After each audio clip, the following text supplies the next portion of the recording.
우리가 사는 땅은 그냥 평평한 땅, 평평하게 그렇게 보입니다. 마치 우리가 성경을 읽으면 성경이 무슨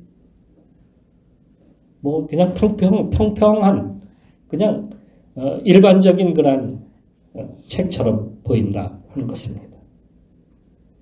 그런데 자세히 들여다보면 땅은 입체화되어 있어요. 그냥 땅이 아니에요. 그냥 어디에는 돌도 있고 어디에는 또 언덕으로 되어 있고 산이 있고 또 골짜기가 있고 하는 땅이라고 하는 것은 그렇게 또 가다 보면 냇가도 있고 또 바다도 나오고 그게 세상의 땅이죠. 그러니까 땅은 입체화된 거예요. 3D로 돼 있다. 평평한 것이 아닙니다. 예전에 그 차의 내비게이션을 보게 되면 그냥 줄로 쭉 이렇게 이어졌죠. 선으로. 그런데 요즘 그 내비게이션을 보게 되면 건물 모양도 잘 이렇게 나오고 마치 입체화된 그러한 모습을 보는 것처럼 땅도 그렇다는 얘기예요. 성경도 그렇다는 얘기예요. 그냥 평이하고 평범한 그러한 평탄한 평면적이라 그러죠. 평면적인 그러한 책이 아니라 입체화된 책이다 하는 것을 우리는 알아야 됩니다. 그러니까 땅은 살아있습니다. 평평한 것이 아니에요. 살아있고 활동하고 있고 움직입니다. 하나님은 땅을 통해서 이렇게 명령을 하셨어요. 땅은 풀과 씨 맺는 채소와 각기 종류대로 씨 가진 열매 맺는 과목을 내라. 뭔가 움직이고 있음을 갖다가 보여주고 있잖아요. 그걸 한다면 하나님께서 우리 인생들을 향해서 말씀하시는 것도 우리는 들을 줄 알아야 돼요. 얼마나 놀라운 복을 주셨는지를 우리는 깨달아야 합니다. 공중의 새를 보라. 심지도 아니하고 거두지도 않고 창고에 모아들이지도 아니하되 너희 하늘 아버지께서 기르시나니 너희는 이것들보다 귀하지 아니하냐. 다르잖아요. 그러나 인간의 죄로 파괴가 되고 망가진 땅은 지진을 일으키고 홍수를 내고 땅은 우리에게 아무것도 허락하지를 않습니다. 그러니까 우리가 그 죄악된 그 타락한 마음으로 세상을 바라보면 아무것도 보지를 못하고 깨닫지를 못하는 거예요. 그냥 평탄한, 평이한, 평면적인 그러한 땅처럼 보일 뿐이다. 우리가 얻는 것은 이 세상에서 공수거일 뿐이다 하는 사실이에요. 전도서에서도 이렇게 쓰고 있습니다. 내가 해 아래서 행하는 모든 일을 보았노라. 보라, 모두 다 헛되어 바람을 잡으려는 것이로다. 우리가 이 세상에서 뭔가를 얻으려고 하는데 사실 실상은 헛된 것, 공허한 것뿐이다. 이러한 말씀입니다. 그러니까 우리가 지금까지 한 수고와 애씀이 복된 줄 알았는데 그것이 아무것도 아니라는 말씀이에요. 지금까지 교회를 나왔어도 그 비밀을 찾지 못하면 우리도 마찬가지일 뿐입니다. 도요타라고 하는 차는 지금 세계에서 1등하는 그러한 차입니다. 모든 세계 한 80-90% 아니 60%라고 해야 되나? 한 60% 이상을 아마 도요타가 다 차지하고 있을 겁니다. 이 차의 회사 도요타는 도요타라고 하는 사람이 세웠어요. 그런데 처음 이 도요타는 방직기 만드는 회사였습니다. 자동차 회사가 아니라 방직기를 만드는 회사예요. 방직기는 뭐 하는 거예요?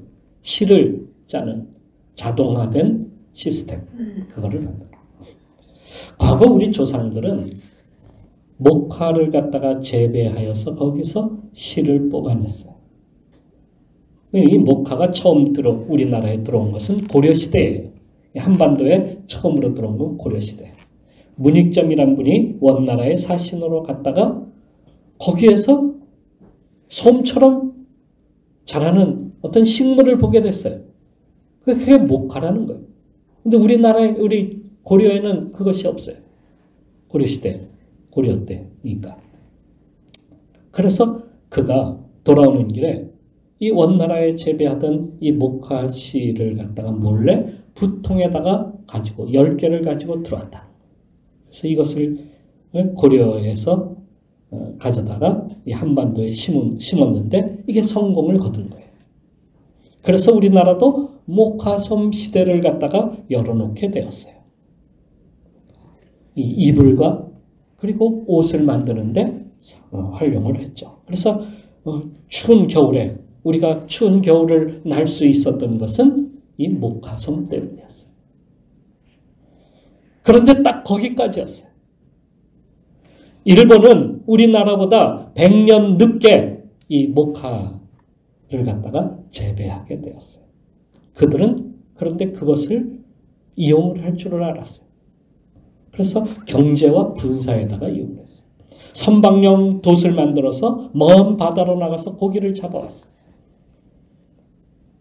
그리고 임진왜란 때에는 화승총의 그 심지를 갖다가 불을 붙이는 그 심지를 바로 이 목화솜으로다가 활용을 했던 겁니다. 2차 대전 이후에 일본이 망했잖아.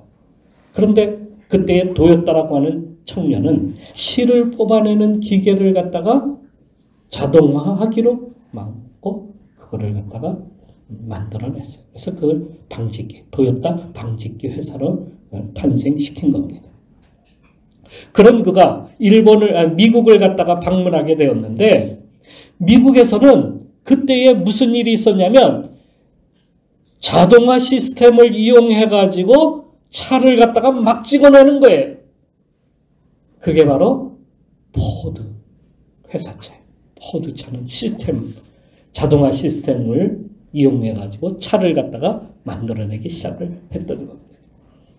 이 모습을 본 도요타가 야, 나는 자동화 시스템을 통해서 실을 뽑아내는 것 겨우 그것밖에 못 만드는데 이 나라에서는 차를 만들어서 이 엄청난 비싼 차를 갖다가 막 자동화로다가 막 찍어내는구나. 나도 이렇게 한번 해봐야 되겠다.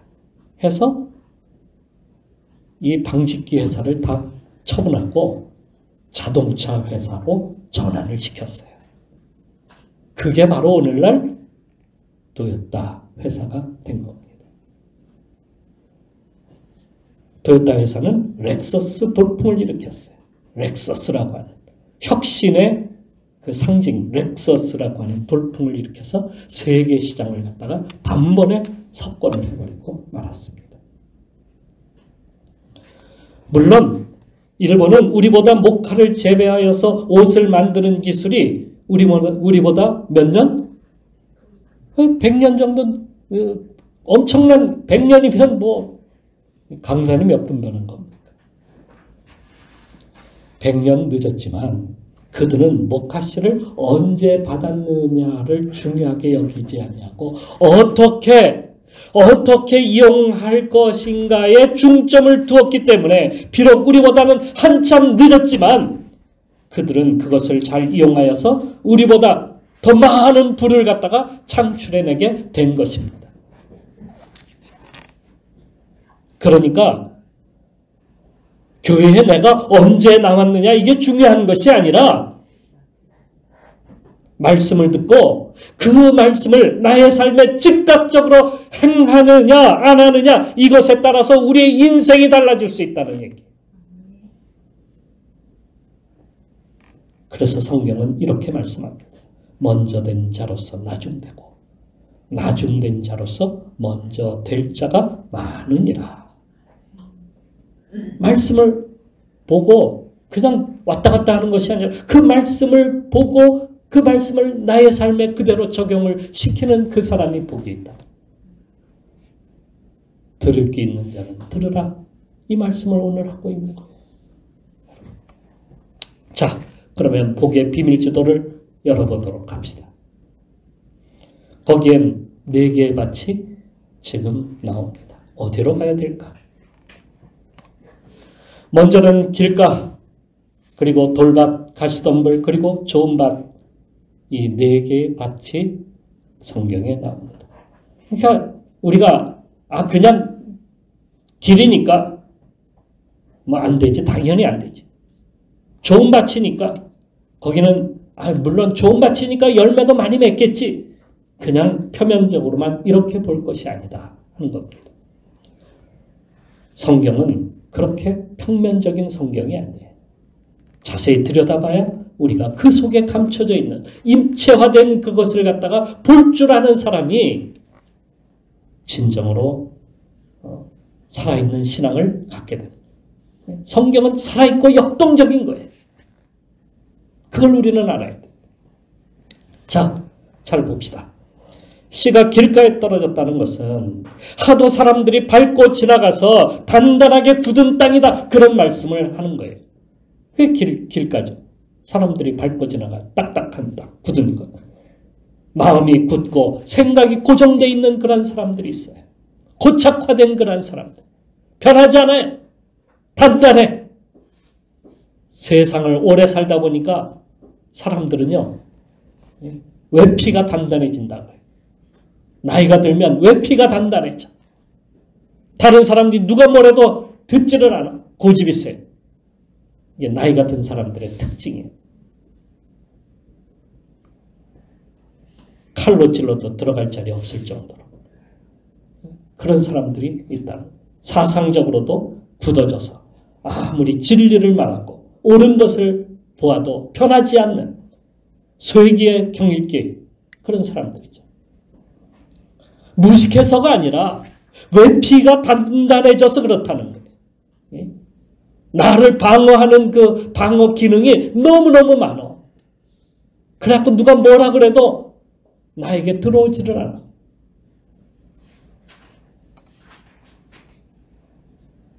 우리는 이것을 먼저 깨트려야 돼. 이걸 깨트려야 돼. 그러니까 그것은 자신이 보는 세계가 전부라 이렇게 여기는 거예요. 육신에 속한 인생들입니다. 세상만 바라보니까 세상이 전부예요. 다른 거 보이지 않아요. 자신이 어둠 속에 살고 있음에도 어둠이라고 여기지 않습니다. 빛이 있어도 빛이 없어도 괜찮다고 해요. 내가 어둠 속에 살아도 나는 어둡지 않다고 그렇게 여기는 거예요. 요한계시록 3장에 그렇게 말씀하잖아요.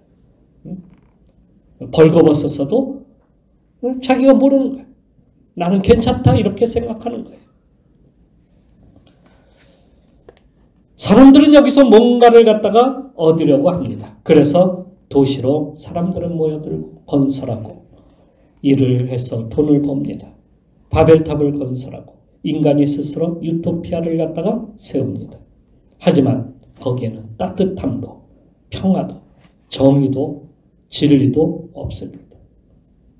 온갖 범죄와 타락으로 인간이 냉랭할 뿐입니다. 사람들이 많이 다니는 길로 가서는 안 된다라고 성경은 그래서 우리에게 이렇게 말씀해 주고 있죠. 사람들이 다니는 넓은 길로 가지 말라. 함께 망하는 길로 갈 뿐입니다. 다음으로 돌밭에 씨가 떨어졌다라고 성경은 말씀하고 있습니다. 여러분이 씨가 되어서 돌밭에 떨어졌다고 한번 생각해 봅시다. 어떻게 될까요? 비집고 들어갈 자리가 별로 없습니다. 그래도 보도블록에서도 어떤 경우에는 거기에 뭐 씨가 떨어져 갖고 자라는 경우도 있고요. 바위 틈에서도 자라는 그런 나무들도 본 적이 있을 겁니다. 있긴 있죠.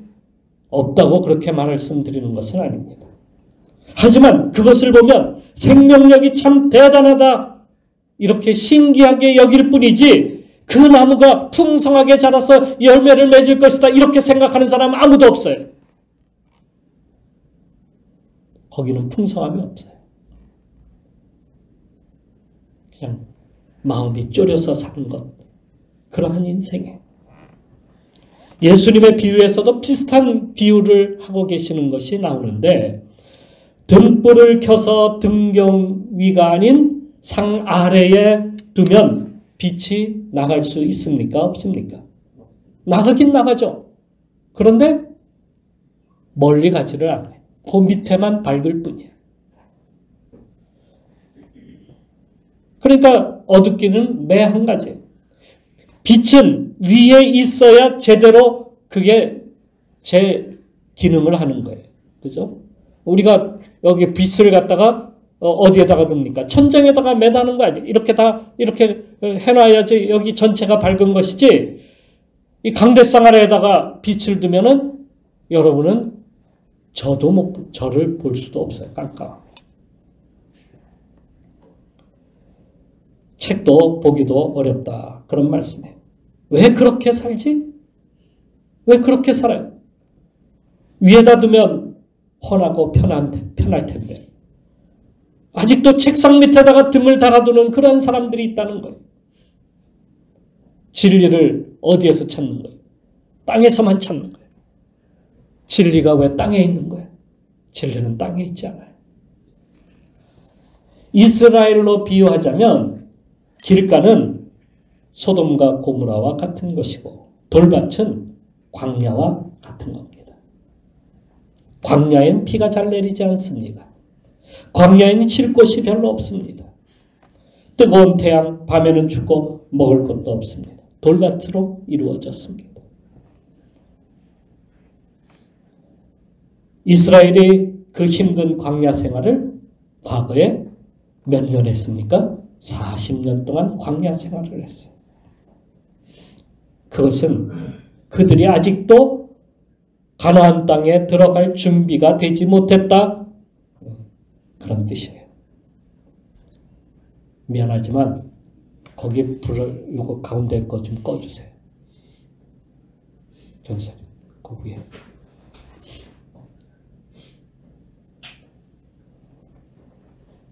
아직 준비가 되지 않았어요. 그들은 자기 힘으로 살아보려고 애썼기 때문에. 직접적인 사건은 가데스 바네아라고 하는 곳에서 일어났습니다. 그들이 40일 동안 12명의 정탐꾼을 보내서 가나안 땅을 정탐하였는데 그곳에서 엄청난 것을 갖다가 보게 되었어요. 신명기에서 이렇게 쓰고 있습니다.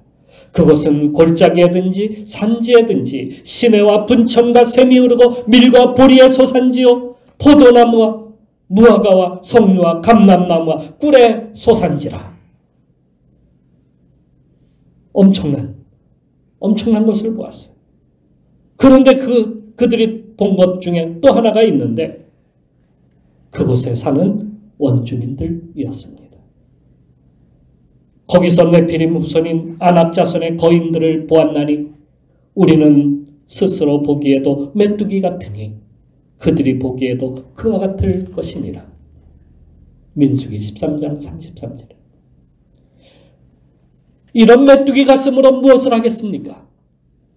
그들은 두려움에 떨어서 어떤 것도 할 수 없었어요.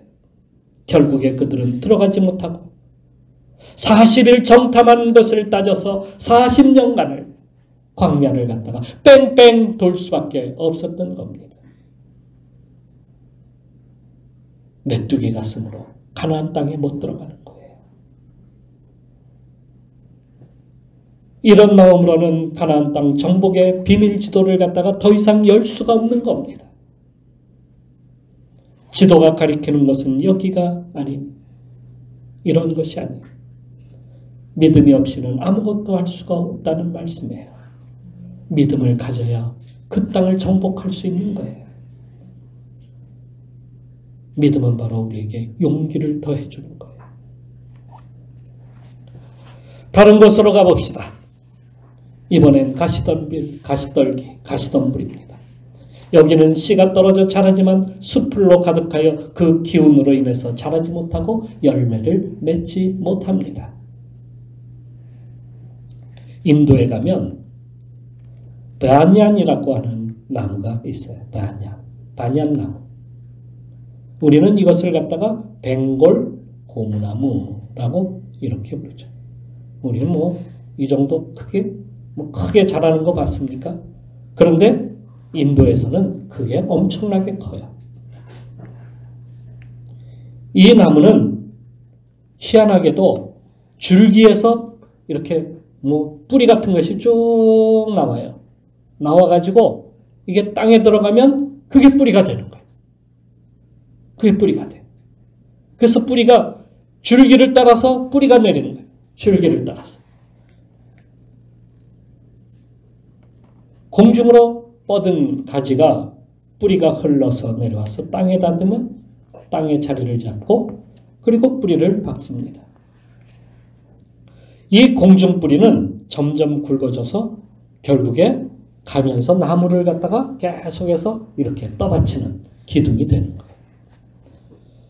사방으로 뻗어나가는 가지는 공중 뿌리를 내리고 그것으로 기둥으로 삼아서 확장해 가기 때문에 높이가 16m 정도까지 자랍니다.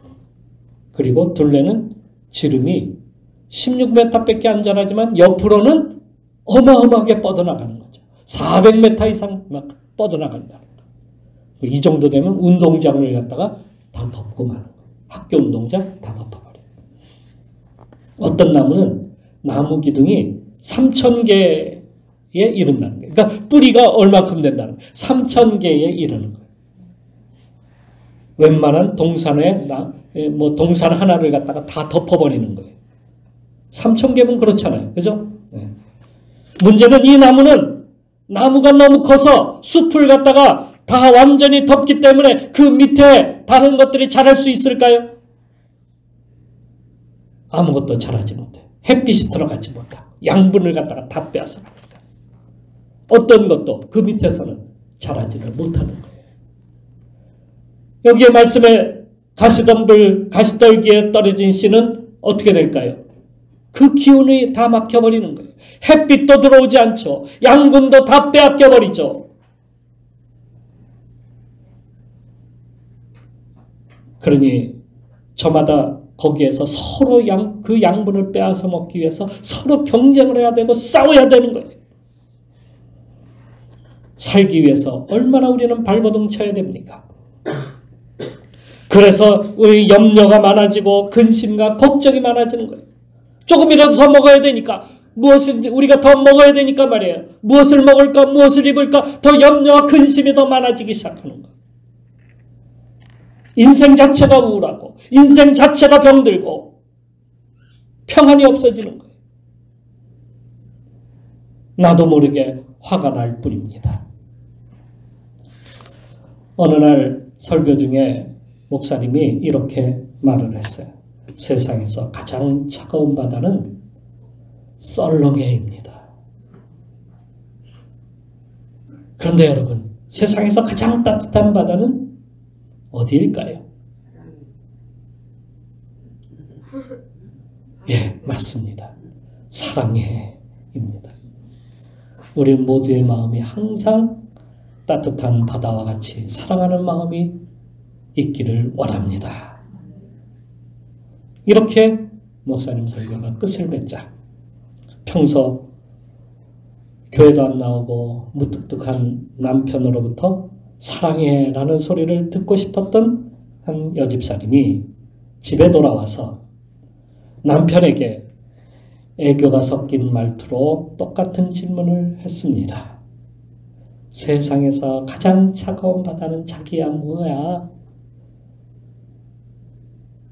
그건 바로 썰렁해야 썰렁해 하면서 알려줬어요. 그럼 이번에 내가 문제 낼 테니까 잘 듣고 대답해줘.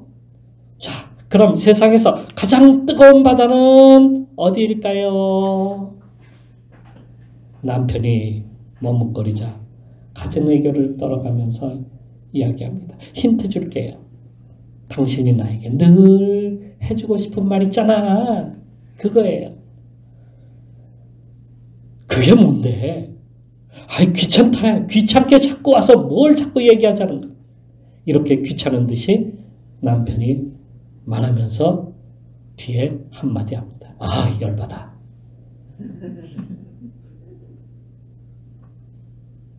그 바다는 열바다였어요. 열받은 인생 그만 살고 기쁨이 넘치는 행복한 삶을 우리는 살아가야 되지 않겠습니까?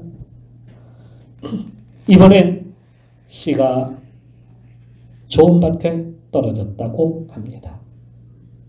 흙이 부드럽습니다. 양분도 많습니다. 씨가 파고 들어가기에 알맞은 그러한 잘 일궈놓은 그러한 땅입니다. 얼바욱 그곳에서는 잎이 나고 줄기가 자랍니다. 그리고 자라서 꽃을 피우고 다시 열매를 맺습니다. 가나안 땅은 하나님이 이스라엘에게 주신 축복의 땅이다 이렇게 부릅니다. 그 땅을 젖과 꿀이 흐르는 땅이다 이렇게 부릅니다. 과연 젖과 꿀이 흐르는 땅일까요? 그 땅은 별로 1년 중 비가 한 70mm 정도밖에 내리지 않습니다.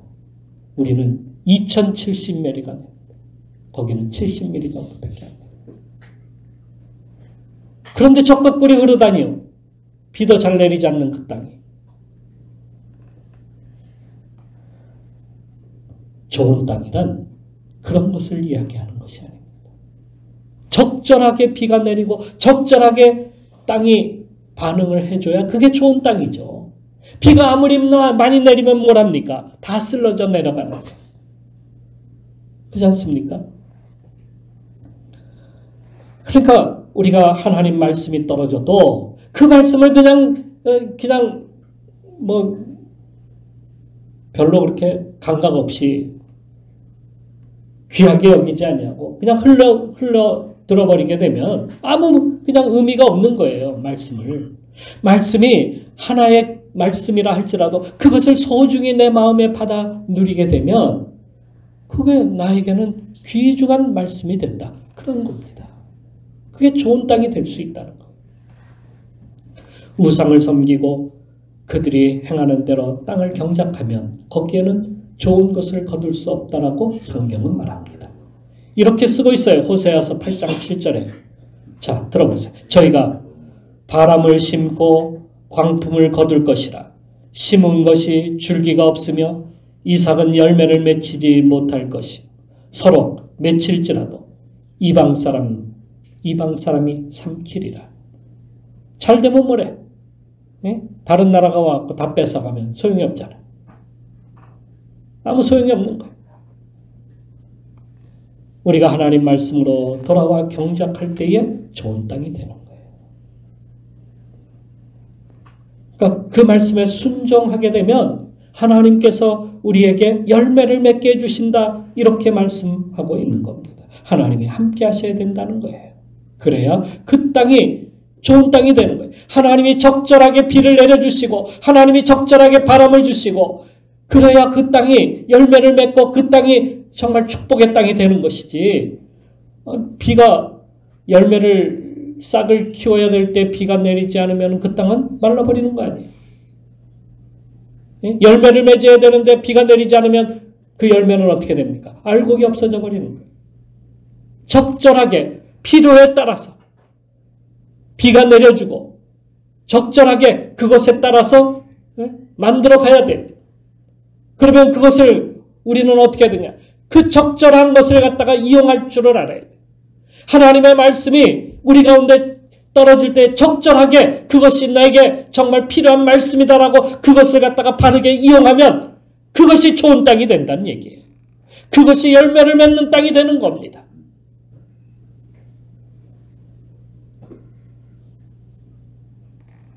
영은 일자를 갖다가 맨 앞에 세울 때 비로소 의미가 있어요. 영이 아무리 많아도 소용이 없잖아요. 일자를 갖다가 써놓고 거기에다가 영을 하나씩 붙여보세요.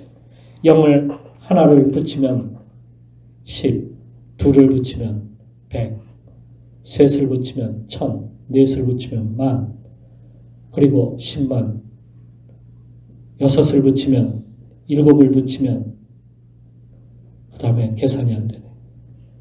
8개면 얼마입니까? 1억.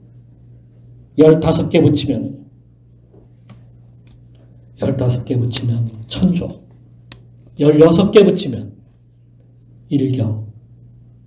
끝이 없어요. 그런데 1경이 되고 2경이 되고 뭐 되지만은 그러나 앞에 일자리를 빼보세요. 1경이라고 누가 부릅니까? 0이에요. 그냥. 공허해. 아무것도 없어. 거기에. 아무리 많아도 소용없어요. 아무리 갖다 붙여도 소용없어요. 아무리 노력해도 소용없어요. 앞에 일자리를 붙이지 않아요. 내 건강도, 내 재산도, 내 지식도, 내 삶도, 내 계획도 맨 앞에 하나님이 계실 때에 비로소 빛이 나는 거예요. 비로소 열매가 있는 거예요. 비로소 역사가 일어나는 거예요. 그런데 하나님은 그냥 맺게 해주시지 않고 곱셈의 법칙으로 해주십시오. 덧셈의 법칙이 아니라 곱셈의 법칙의 하나님은 곱셈의 법칙을 주시는 하나님. 그 하나님을 오늘 우리가 우리 마음에 믿고 순종하고 나가서 열매를 맺어야 합니다. 그 밭을 여니 놀라운 비밀이 있음을 갖다 보게 됩니다. 이 비밀 지도를 잊지 말고 우리가 살아갈 때에 이것을 펴놓고 이것을 펴놓고 우리가 살아서 이게 덧셈의 법칙이 아닌 곱셈의 법칙으로 하나님께서 주신다는 것을 우리가 알고 오늘도 열매를 맺어가는 우리 성도들이 되시기를 주님의 이름으로 축원합니다. 기도하겠습니다.